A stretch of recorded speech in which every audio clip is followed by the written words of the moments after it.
ঘটে গেছে, যেখানে ছোট ছোট স্কুলের বাচ্চারা ক্লাসে পড়ছিল, সেই অবস্থায় তাদের উপরে প্লেন বিধ্বস্ত হয়ে, মানে এই পরিবারগুলোর সাথে এই যে ঘটনা ঘটেছে এটার কোনো ব্যাখ্যা কোনোভাবে এটা মেনে নেওয়া যায় না যে কিভাবে এইরকম একটা ঘটনা একটা দেশে ঘটতে পারে।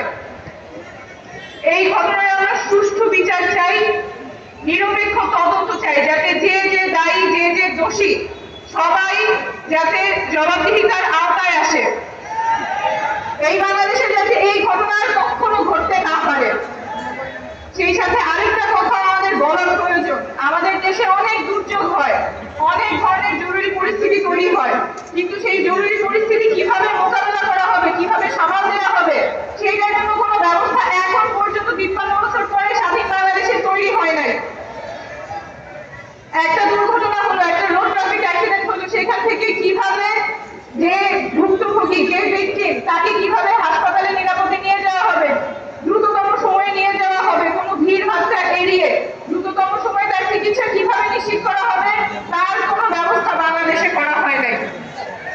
এই গত কয়েকদিন আগের যে ঘটনা, সেখানে আপনারাই দেখেছেন ছোট ছোট বাচ্চারা হেঁটে বেড়াচ্ছে, ওরা জানে না সিএনজি দিয়ে যাবে না রিক্সা দিয়ে যাবে, কিভাবে হাসপাতালে পৌঁছাবে। হাসপাতালে পৌঁছাতে দেরি হচ্ছে কারণ অনেক মানুষের ভিড়, কিন্তু সেই ভিড় ঠেকানোর ক্ষমতা তো রাষ্ট্রের বাহিনীগুলোর থাকা উচিত, আমাদের তো ব্যবস্থা থাকা উচিত। যে কোনো জরুরি ব্যবস্থায় কিভাবে একটা জায়গা সিল করে দিয়ে সেখান থেকে উদ্ধার কাজ চলবে, উদ্ধার কাজের সাথে যত ক্ষয়ক্ষতি কমানো যায় সেই ব্যবস্থা এখনো কেন আমাদের বাংলাদেশে নাই।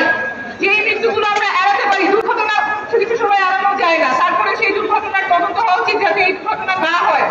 কিন্তু দুর্ঘটনা হয়ে যাওয়ার পরে যেই প্রাণগুলো বাঁচানো যায়, যেই ডিসেবিলিটি গুলো কমানো যায়, সেইগুলির ব্যবস্থা কেন স্বাধীন বাংলাদেশে থাকবে না? চিকিৎসার জন্য কেন হাসপাতাল পর্যন্ত অপেক্ষা করতে হবে? যখন দুর্ঘটনা হয় সেখানেই মেডিকেল টিম থাকার কথা, সেখান থেকেই চিকিৎসা শুরু হবে।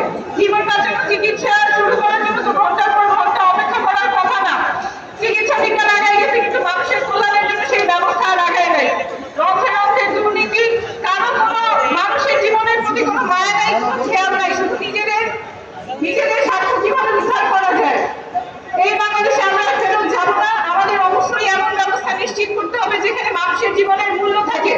যে কোনো সময় আমরা আগুনে পুড়ে মরে যাবেন, রাস্তায় যাবেন, আপনি অ্যাক্সিডেন্টে মারা যাবেন, মাথার উপর ওভারব্রিজ পড়ে মারা যাবেন, বন্যায় মানুষ মারা যাবে, এইগুলোর প্রতিহত করার কোনো ব্যবস্থা কেন থাকবে না? কার্যকরী ব্যবস্থা এই বাংলাদেশে আমাদের হতেই হবে।